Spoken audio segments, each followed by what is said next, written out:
Bienvenue et merci d'avoir répondu à cette invitation de la Ligue bruxelloise pour la santé mentale et de l'ensemble des porteurs de projets santé mentale. Nous allons vous présenter aujourd'hui différents projets qui existent pour répondre aux enjeux de santé mentale et avec deux messages.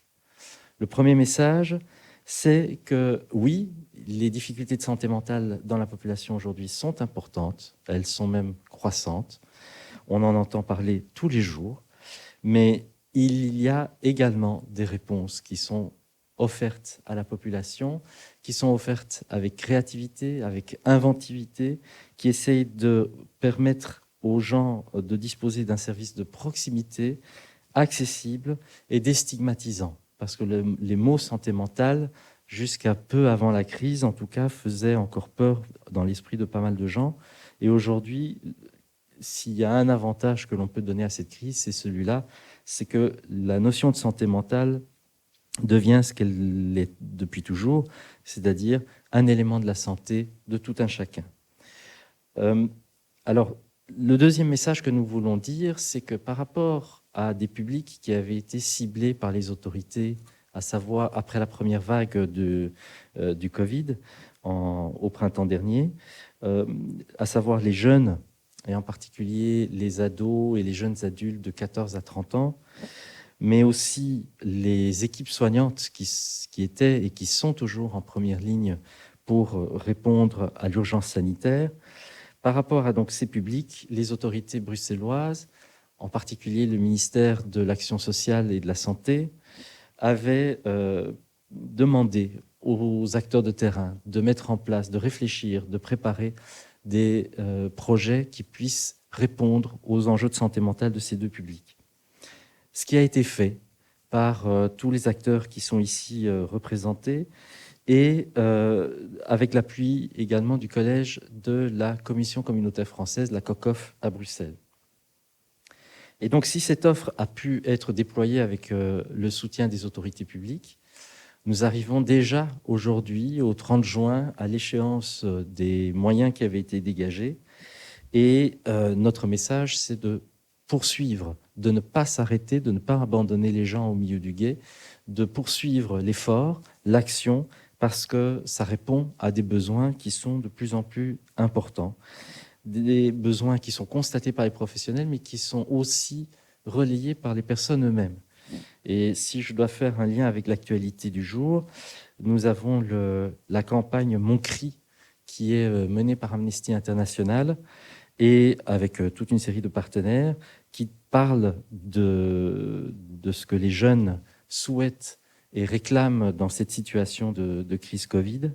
Et un des aspects importants que les jeunes soulèvent, c'est les besoins en santé mentale, avec une demande d'aide renforcée. Je vais terminer ici avec l'introduction et passer directement la parole aux porteurs de projet. On va donc organiser les choses en deux temps. Nous avons d'abord les projets à destination des professionnels de première ligne qui vont être présentés. Ils sont 3. Il y aura la possibilité d'un échange de questions-réponses sur ces projets juste après. Et puis ensuite, il y aura les 6 projets à destination des jeunes, des ados et des adultes qui seront présentés. Et là, également, à la suite de ces présentations, des questions-réponses possibles, que ce soit sur ces projets-là ou que ce soit sur l'ensemble des projets. Alors, j'appelle ici à la barre Christophe Janssen, psychologue et co-directeur du centre Chapelle-aux-Champs pour le projet soignant Covid.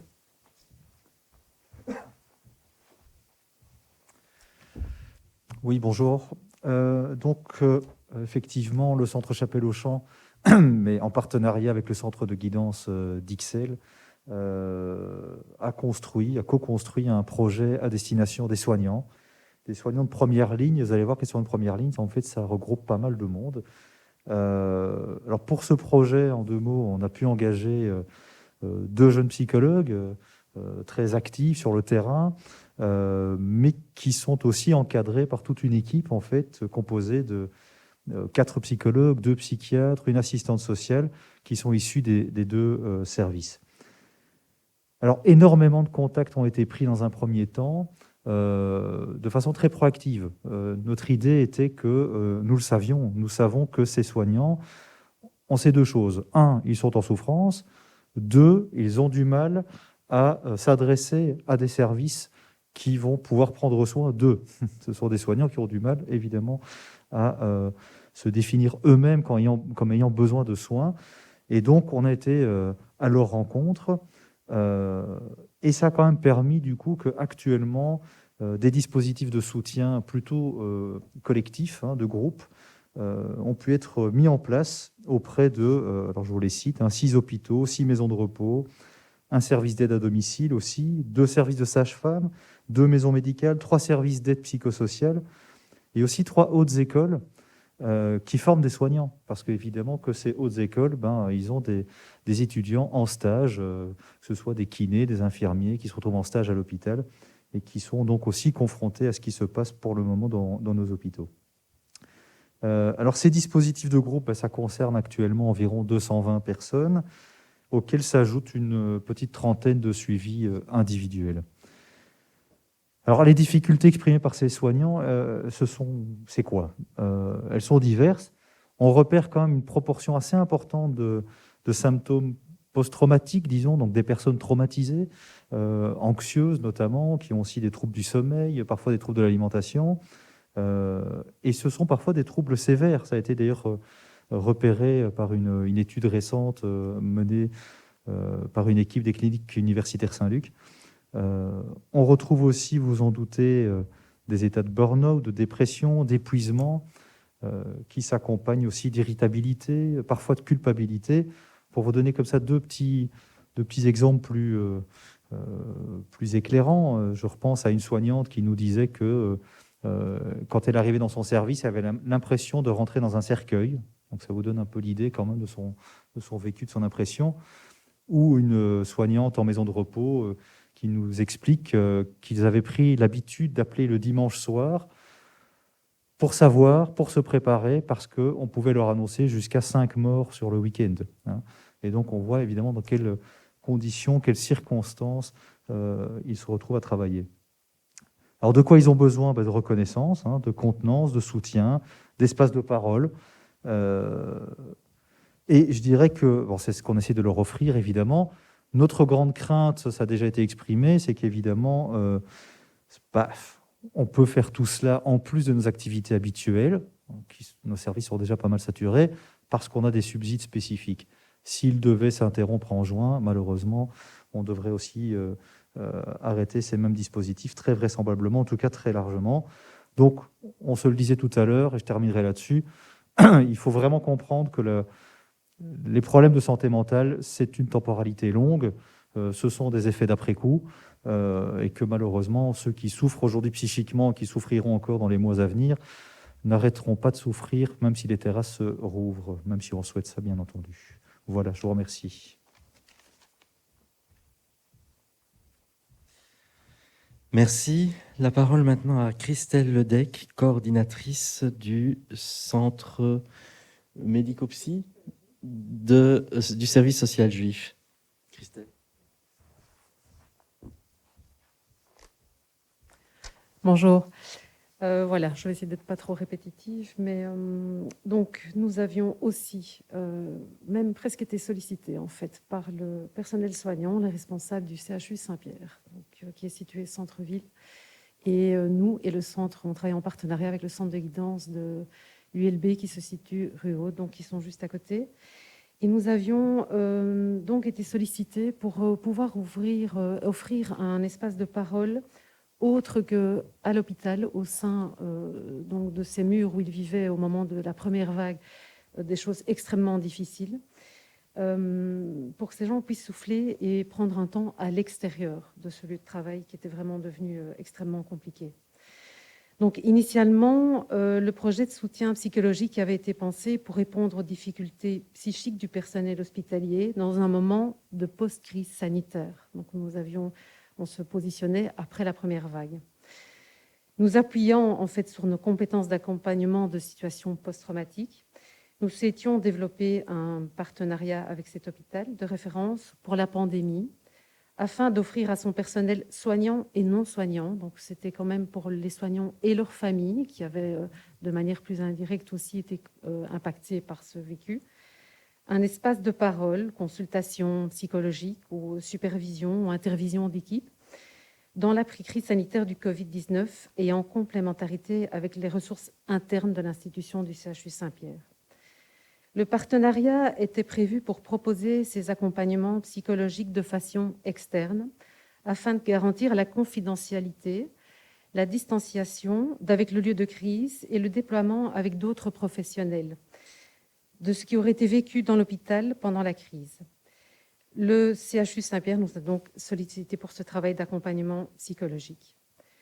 Donc, le projet initial prévoyait de se dérouler sur une période de septembre-octobre 2020 à décembre 2021. Voilà, au moment où nous avons reçu l'accord, notre feu vert des subsides, pour mettre en place ce projet, ça s'est ramené à juin 2021. Et donc, cette durée qui a été raccourcie dans l'octroi du subside mettait notre projet initial un peu... on a dû tout à fait le repenser. Et dans un temps plus court. Et l'évolution de la crise sanitaire qui fait aussi qu'entre-temps, il y a eu une deuxième vague, et maintenant qu'on est clairement dans la troisième vague, fait que nous avons dû nous adapter, ouvrir, aller sur place, parce que les gens en crise ne parvenaient plus même à prendre le temps de venir jusqu'à nos bureaux de consultation. Donc, on a même instauré une permanence sur place pour pouvoir être au plus près de l'aide, de l'accompagnement qu'on pouvait leur apporter. Et donc, que vous dire encore? Que pendant la seconde vague, donc ça, je viens de vous l'expliquer, ainsi, donc, nous avons dû faire face à une réalité qui n'est plus un projet. En fait, on traite de la post-crise et de la crise simultanément. Voilà, ce qui est tout à fait compliqué, enfin beaucoup plus complexe. Et dans ce contexte, nous voyons ce projet se développer et éprouvons la pertinence du dispositif qu'on a mis en place au moment où le subside touche à sa fin, en fait. Et on voit que les demandes ne font qu'augmenter, ne font que nous arriver de plus en plus. Donc ce serait vraiment, effectivement, comme le disait mon collègue, qu'est-ce qu'on fait en juillet, en août et en septembre de tous ces gens qu'on accompagne et qui ont vraiment besoin de notre aide. Voilà, et donc je vais, si j'ai encore un peu de temps... Non, j'ai plus de temps. Bon, ben voilà. Merci beaucoup.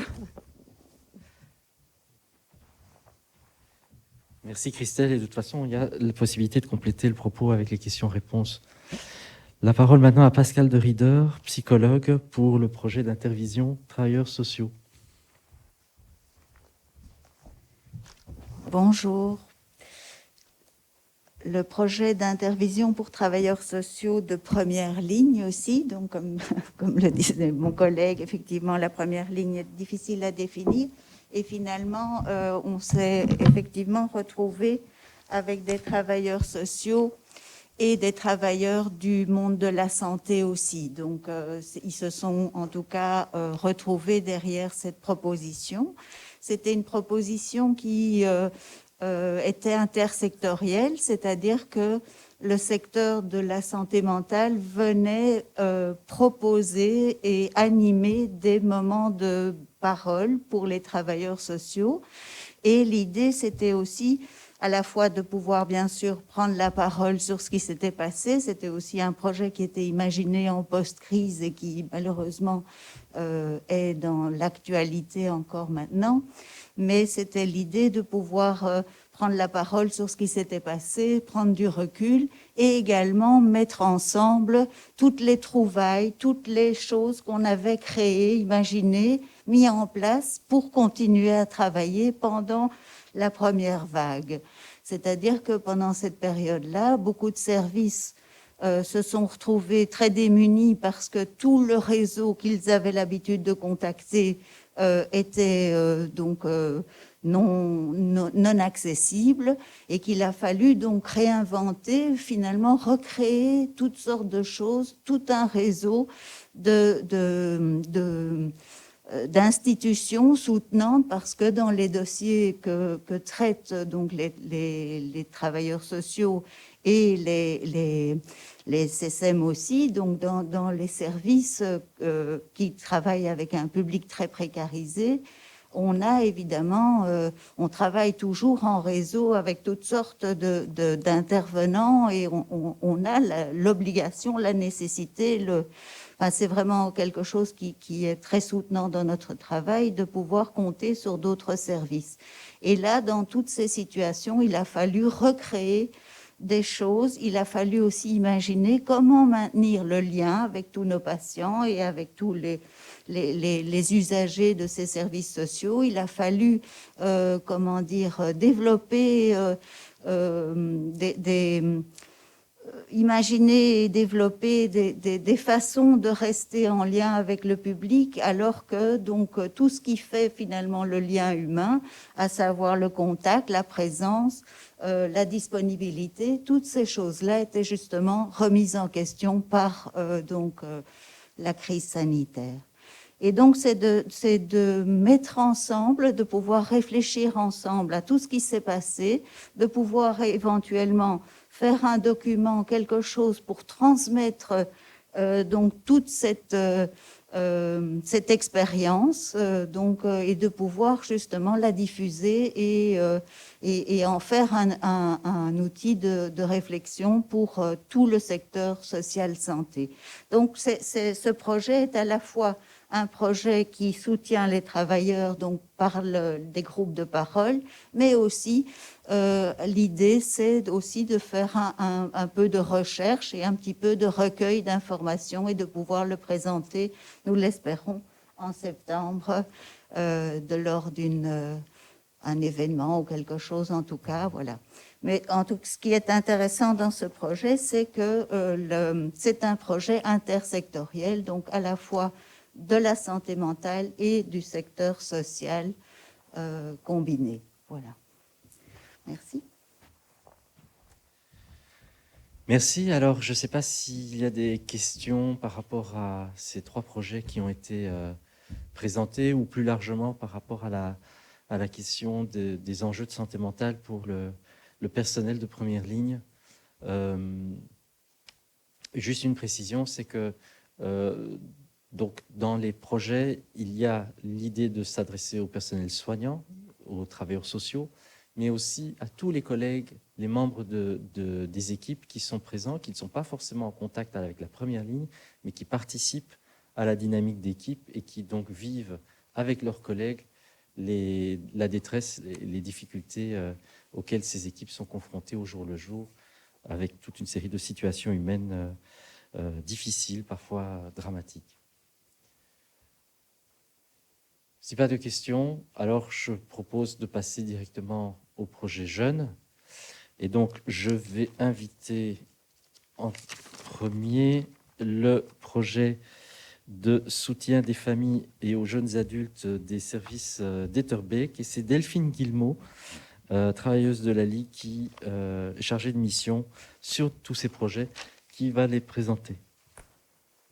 Voilà, bonjour à tous. Voilà, je viens vous parler donc d'un dispositif de soutien aux familles et aux jeunes adultes qui est porté par le centre de guidance d'Etterbeek et le service de santé mentale de Psycho-Etterbeek, et qui est mené en collaboration avec le réseau psychosocial de la commune.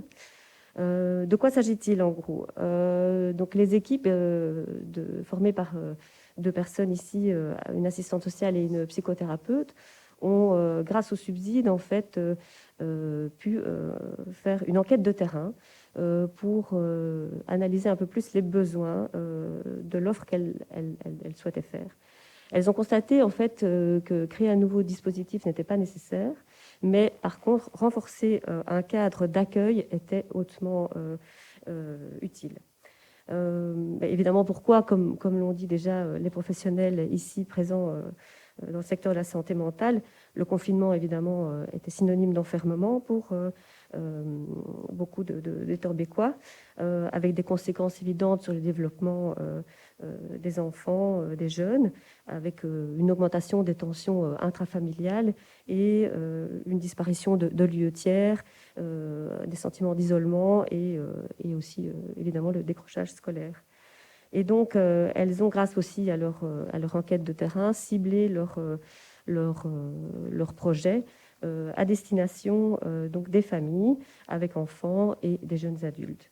En quelques mots, comment ça se passe? Donc, elles ont proposé une permanence et un accueil psychosocial en augmentant donc leur temps de travail pour permettre à ces familles de s'adresser, et à ces publics, et de s'adresser à eux gratuitement, rapidement, sans rendez-vous. De quelle manière? Soit par téléphone, en créant des lignes dédiées à leur intention, et aussi dans les lieux, leur lieu de travail, mais aussi pour elles, dans ce projet, ce qui est important, c'est de faire offre aussi dans des lieux tiers, donc d'autres lieux, des lieux qui sont contactés donc, grâce à leur enquête de terrain et des partenaires de leur projet. Et donc, elles se déplacent régulièrement, elles sont à l'écoute des besoins, elles peuvent être attentives aux besoins de la population. Pour conclure, je dirais en reprenant leurs mots, et comme d'autres professionnels ici le diront, pour les jeunes et ce public en particulier, maintenir les dispositifs d'accueil de la souffrance en ambulatoire est une priorité, car les demandes sont croissantes. Et je pense qu'ici, nous aurons l'occasion d'en apprendre aussi davantage sur d'autres projets, mais tous souligneront cette tendance vraiment incroyablement à la hausse. Voilà. Merci. Merci Delphine. J'invite maintenant Anne-Sophie de Vleschauer, psychologue au service de santé mentale, le SAS de Evere.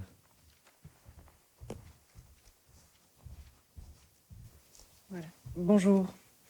Donc moi, je vais vous parler du projet Mosaïque, qui est un partenariat entre les services de santé mentale Le Grès à Auderghem et le SAS à Evere. C'est un projet qui s'adresse aux adolescents et aux jeunes adultes, donc âgés entre 13 et 30 ans, qui habitent les territoires communaux d'Auderghem et d'Evere, ainsi que des communes limitrophes. Donc le projet est une initiative d'accompagnement psychologique caractérisée par des permanences qui ont vraiment pour objectif de permettre une rapidité d'accueil ainsi que la gratuité. Donc, le projet a été pensé selon le concept d'un projet 2 équipes, 2 dispositifs, ce qui permet d'organiser les choses en fonction de la réalité des 2 services qui ont des structures et des dimensions différentes. Alors, pour le dispositif du SSM Le Grès, il y a une proposition d'un premier moment de contact via le téléphone tous les jours de 9 à 17 heures, ainsi que sur les réseaux sociaux Facebook et Instagram. Cette permanence permet un premier contact avec un membre de l'équipe pluridisciplinaire et il aboutit en général à une prise de rendez-vous rapide.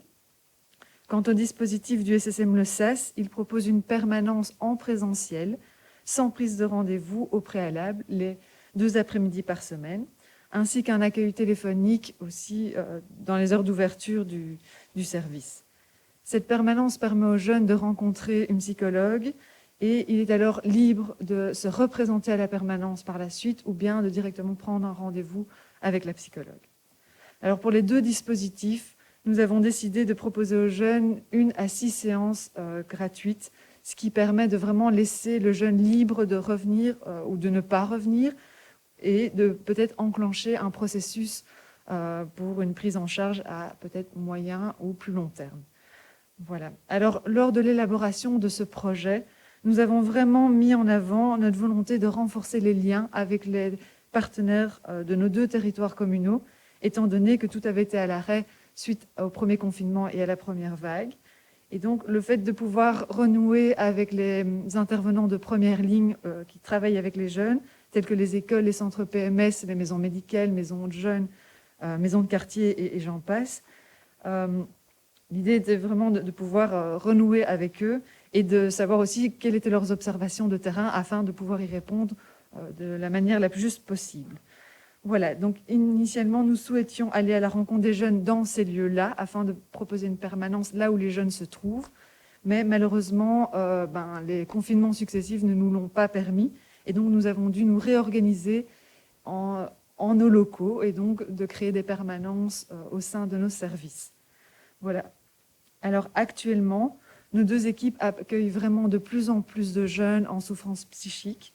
Et d'autant plus que maintenant, en vue de cette troisième vague qui arrive et des effets qu'on imagine, les effets d'après-coup qui arriveront, nous craignons vraiment de ne pas être en mesure d'accueillir les jeunes qui se présenteront dans le futur, ainsi que de pouvoir vraiment poursuivre le soutien qu'on leur propose et l'accompagnement qui est en place déjà actuellement.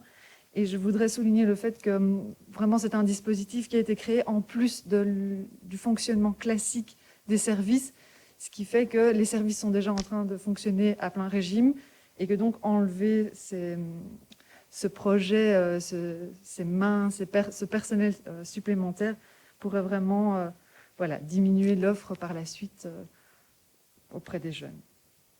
Voilà, merci. Merci. Alors, j'invite maintenant Dominique Stockwell, psychologue et coordinateur du Centre de guidance de Saint-Gilles, qui va venir parler au nom d'un collectif de services de santé mentale. Et je signale déjà que son collègue Mehdi Contrel, psychologue également, est aussi présent et peut donc contribuer aux échanges par la suite. Donc voilà, le projet s'inscrit un peu dans la continuité de ce qui vient d'être décrit. Donc c'est un projet porté conjointement par 6 SSM, donc le Méridien, Anaïs, la Gerbe, Ulysse, Entraide des Marolles et le service santé mentale de Saint-Gilles. Donc il s'adresse aux adolescents et jeunes adultes du centre urbain de Bruxelles, de ce qu'on a un peu pu tracer sur la carte de la gare du Nord à la gare du Midi, donc vraiment le centre dans lequel les espaces verts et les espaces de vie extérieure sont peu nombreux. Donc il s'ancre un peu comme le projet précédent du SASM dans les collaborations existantes entre les SSM et les partenaires sociaux et culturels de leur quartier, de leur territoire. Donc c'est un projet qui a une visée de prévention et de soins face à ce que j'appelle un phénomène de crise au carré, à savoir une crise psychique et sociale du jeune, telle qu'elle s'inscrit dans une crise psychique et sociale de nous tous. Il s'agissait à la base donc de proposer un levier par le communautaire, le culturel, le sportif, le créatif, articulé à une approche plus individualisée, plus psy, plus sociale. Bon, voilà, comme ma collègue l'a signalé, ça a été compliqué de mettre sur place ça parce que le communautaire, évidemment, a été mis à mal, mais on a quand même réussi à mettre sur pied grâce à notre expertise, à nos collaborations, au travail aussi entre SSM, parce qu'on était 6 SSM à s'épauler dans ce processus. Et donc, ce qu'on a mis sur pied, c'est peut-être tout d'abord un réseau de 4 points d'écoute situés donc dans des quartiers différents, mais qui permettent un voyage pour les jeunes. Certains jeunes des quartiers du Nord vont venir au point d'écoute du quartier du Sud, par exemple. Donc, il y a l'idée aussi de mixité, de voyage à l'intérieur du territoire. Donc, ces 4 points, ce sont des permanences d'écoute de 2 heures. Il y a un assistant social, un psy ou parfois un pédopsychiatre qui peuvent accueillir la parole du jeune et de sa famille dans un cadre libre, pas de prise de rendez-vous, gratuit, confidentiel et le moins stigmatisant possible. On observe de nouveau un nombre croissant de gens qui visitent qui se rendent à ces permanences. Celle qui a ouvert en décembre à Saint-Gilles, Entraide des Marolles, on est déjà à plus de 40 jeunes, et à la Gerbe, on est dans le même type de chiffres aussi. Donc ces 4 nouvelles permanences s'ajoutent à des permanences qui existaient déjà au sein du SSM Ulysse. Elles sont pour leur part donc préexistantes à ce projet. Elles sont pratiquement quasi journalières, ces permanences chez Ulysse, et dédiées alors là spécifiquement à tous les jeunes exilés en demande d'asile. Il y a ensuite sur le territoire du nord de Bruxelles la création d'un groupe d'intervision entre les professionnels des SSM du nord de Bruxelles, donc le Méridien, Anaïs et la Gerbe, et les AMO du quartier, principalement Amos et Atmosphère. Donc ce groupe d'intervision se réunit une fois par mois et aussi arrivent à des prises de décision concrètes par rapport à 3 ou 4 situations chaque mois qui sont présentées dans ces groupes d'intervision et qui ont abouti chaque fois à une orientation ou à trouver quelque chose qui peut aider les intervenants ou le jeune. Il y a aussi des ateliers de cartographie subjective qui réunissent par petits groupes des adolescents d'entre 12 et 18 ans, une fois par semaine depuis plusieurs mois déjà, et c'est quelque chose qui marche très bien. Ça se fait au Méridien. Il y a aussi des ateliers pour les jeunes exilés au sein du SSC Mulis, qui a déjà permis la création de capsules vidéo. Donc l'idée, c'est aussi, et c'est une demande de ces jeunes exilés, de pouvoir échanger ces capsules avec d'autres jeunes. Et donc l'idée, c'est de pouvoir faire un lien entre ce projet à Ulysse et le projet du SSM Saint-Gilles, de l'entraide des Marolles, avec le projet Cube, près de la gare du Midi, où là aussi, on est en train de faire des vidéos, un atelier cinéma, pour un peu compenser le fait que dans un projet Cube, qui est vraiment un projet qui justement, normalement, doit réunir des jeunes dans une salle pour faire du sport ou de la musique, ben là, les activités des groupes sont inexistantes, donc on propose des capsules plus individuelles pour quand même pouvoir faire sortir ces jeunes, parce que l'isolement est vraiment quelque chose de très problématique actuellement. Et enfin, la dernière activité qu'on a pu mettre sur place, c'est celle d'intervision de coach de réinsertion sociale du projet Nice to Meet You, qui est un projet lié à Acteris et à la ville de Bruxelles. Donc il s'agit ici de soutenir les coachs, essentiellement, qui eux aussi sont mis à mal dans leur projet de réinsertion professionnelle avec des modules qu'ils doivent faire maintenant par visio, alors qu'avant ils faisaient des activités créatives dans le réel, et avec des jeunes qui sont vraiment en manque de stimulation et d'inspiration. Voilà.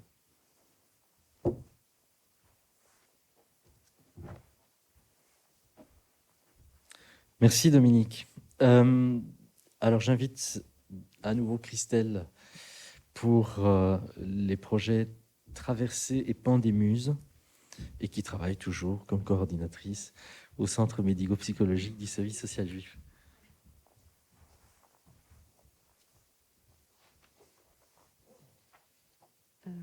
Voilà. Donc, nous avons également mis en place un projet d'accompagnement d'enfants, jeunes et adultes endeuillés pendant la période de la pandémie liée au Covid-19. Ce projet est né du constat qu'à cause des mesures sanitaires, les rituels et cérémonies funéraires ont été impactés ou même rendus impossibles, tout comme l'accompagnement de la personne mourante, rendant ainsi le travail de deuil particulièrement plus difficile et douloureux pour la majorité. Donc, on avait imaginé ce projet plus spécifiquement en 2 groupes, à savoir un groupe parole pour plus les parents et un groupe à médias pour les enfants et adolescents. Donc, ces groupes avaient comme objectif de sortir de l'isolement causé par la perte, de relancer l'élan vital en soutenant l'expression des émotions liées au deuil et de favoriser le vécu du présent plus apaisé et la projection dans un avenir qui fait sens en intégrant cette perte. Puis, au fur et à mesure du temps, on a mis l'accent vraiment sur les jeunes, les enfants, ces adolescents, en faisant toute une communication sur ce qui était réseaux sociaux. Et au fur et à mesure du temps, avec les difficultés qu'éprouvent les jeunes dans leur quotidien, et compte tenu de l'arrivée inattendue d'une seconde et d'une troisième vague, de la prolongation des mesures sanitaires, il nous a fallu penser autrement, et Pandémuse est née donc de ce constat de deuil pour les adolescents et les enfants, mais de la perte de leur liberté, de leur possibilité de socialisation, d'expression, d'habitude, de mode de vie, où tout leur quotidien est chamboulé. Et donc, on voit de plus en plus arriver dans nos services des jeunes, mais on parlait de 14 ou de jeunes adultes, mais même d'enfants de 10 ans, 11 ans, 12 ans, 13 ans, qui sont vraiment dans des difficultés, on parle même de fin de vie. Donc là, on leur propose vraiment quelque chose, de venir au centre, dans le respect des mesures sanitaires, mais de venir partager leurs émotions, s'exprimer autrement en créant de la musique, enfin voilà, en essayant de leur proposer un accompagnement. Il y a un éducateur, un psychothérapeute qui se charge d'eux, de leur offrir autre chose, de sortir de chez eux, voilà, de situations en général. Nous sommes situés à Saint-Gilles, donc c'est des situations familiales pas toujours simples déjà à la base, des appartements petits, enfin voilà, de ce qui reste compliqué pour eux. On leur offre vraiment une possibilité de s'aérer et de créer un lien social peut-être un peu différent en étant entouré de professionnels. Voilà, merci. Merci. J'appelle maintenant Sigiri Dofny, qui est psychologue et animatrice au Centre de planning familial Aimé à l'ULB.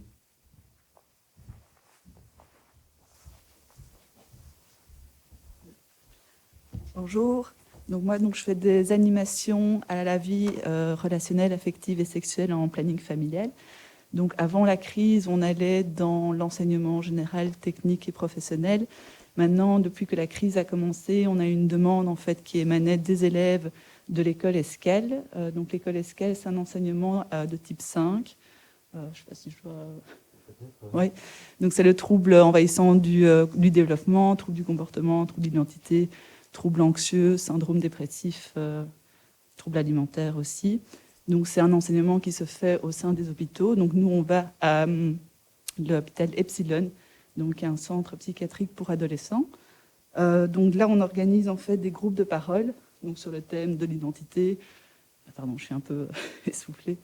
Donc sur le thème de l'identité, sur la question du genre, sur la question des relations sociales, de la vie émotionnelle, de la vie familiale, affective.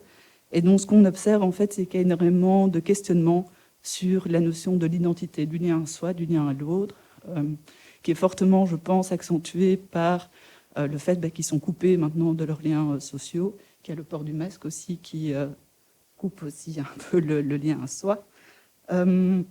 Donc voilà, donc on fait 6 à 8 animations. Et donc ils sont composés plus ou moins de 6 élèves à chaque fois. Et donc il y a un éducateur aussi d'Epsilon qui est présent avec nous et qui permet en fait de faire le lien de confiance par rapport à ça. Et donc ce qu'on remarque en fait, c'est que le subside donc, va jusqu'en juin, mais que la... J'en profite qu'on a un petit comité pour le nommer. Et donc, du coup, les conséquences aussi par rapport à ça ne vont pas s'arrêter au mois de juin. Donc, ça va se poursuivre l'année prochaine, l'année d'après, l'année encore d'après. Surtout chez ces jeunes qui sont déjà dans des questionnements identitaires extrêmement forts, extrêmement pesants. Et donc, voilà, donc c'était aussi notre venue ici, notre présence, c'était pour signaler cette nécessité de pouvoir renouveler ces subsides pour continuer ce projet. Par la suite. Merci. Merci. Et enfin, j'appelle le docteur Nell Lambert, qui est médecin psychiatre et directrice médicale du service de santé mentale de l'ULB. Bonjour. Donc, au niveau du service de santé mentale à l'ULB, sur nos différents sites, c'est-à-dire le centre de guidance dans le quartier des Marolles ainsi que les sites de la Plaine et du Solbosch, donc sur les campus de l'ULB, le fonds Covid nous a permis d'augmenter le nombre de jeunes que nous accueillons, mais également d'adapter nos dispositifs et de développer de nouvelles initiatives, notamment des groupes de pleine conscience, des groupes de parole, des matinées de gestion mentale. Notre service offre également un accueil gratuit sans rendez-vous aux adolescents et jeunes adultes, qu'ils soient étudiants ou non. Leur souffrance est très importante. D'ailleurs, dans le quartier des Marolles notamment, nous rencontrons des jeunes qui ont perdu tout repère, qui font face à des difficultés familiales, sociales, économiques, des jeunes en décrochage. Et nous tentons de les soutenir et de les accompagner vers un projet de vie, vers un projet de vie, via des consultations, mais également des activités de groupe en collaboration avec le foyer des jeunes des Marolles. Nos thérapeutes accompagnent également les étudiants aux distributions de l'épicerie solidaire AZEB sur différents campus bruxellois. Enfin, nous tentons de recréer du lien au travers de balades qui permettent aux jeunes de se revoir en vrai. En effet, le lien social essentiel pour se construire sa personnalité au contact des adolescents et des jeunes adultes autres, sont très importants. Les conséquences dramatiques de cette crise sont l'isolement, la perte de liens et le décrochage notamment. Les ados et jeunes adultes, plutôt en retrait lors de la première vague, vont maintenant très mal. Le nombre de jeunes s'adressant à nous explose. Donc, par exemple, la semaine dernière, nous avons eu plus de 50 demandes de jeunes. Nous sommes confrontés à des situations de crise graves, avec des idées suicidaires, des risques de passage à l'acte. Et étant donné que les réseaux hospitaliers, pédopsychiatriques et psychiatriques sont saturés, nous tentons de contenir nos patients comme nous le pouvons. Par ailleurs, nous rencontrons des jeunes qui n'ont jamais vu de psy et le climat anxiogène, l'isolement ont des conséquences graves sur leur santé mentale et leur bien-être. Nous réinsistons sur le fait que nous avons le sentiment d'être au début de la vague psychologique du Covid. Le Fonds Covid Jeunes nous permet d'adapter notre réponse à la situation, mais malheureusement, nos moyens ont déjà atteint leurs limites. Interrompre le financement aurait pour conséquence que nous devions suspendre certains dispositifs qui ont été créés spécifiquement et qui sont maintenant en vitesse de croisière, mais également interrompre le suivi de jeunes en grande souffrance que nous ne pouvons pas réorienter faute de place. Il est donc indispensable pour nous de nous permettre de continuer notre travail dans lequel nos équipes et les jeunes thérapeutes engagés dans le cadre de ce fonds Covid se sont investis avec énergie, créativité, afin de rencontrer les jeunes et de leur permettre d'accéder à notre aide. Les conséquences psychologiques de la crise vont malheureusement perdurer encore des mois et probablement des années. Les ados et jeunes adultes ont besoin d'aide structurelle au niveau des services de santé mentale. Nos équipes sont prêtes à redoubler de créativité pour soutenir ceux qui paient le prix fort de la crise Covid. Merci.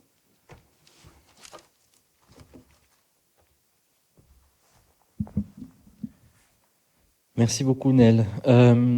Voilà. Et si je peux ajouter l'un ou l'autre élément, donc effectivement, à l'heure d'aujourd'hui, on est avec plus de 300 professionnels qui sont soutenus, plusieurs centaines de jeunes qui bénéficient d'un appui individuel ou collectif sur Bruxelles, avec effectivement des demandes qui continuent de venir en nombre toujours plus grand.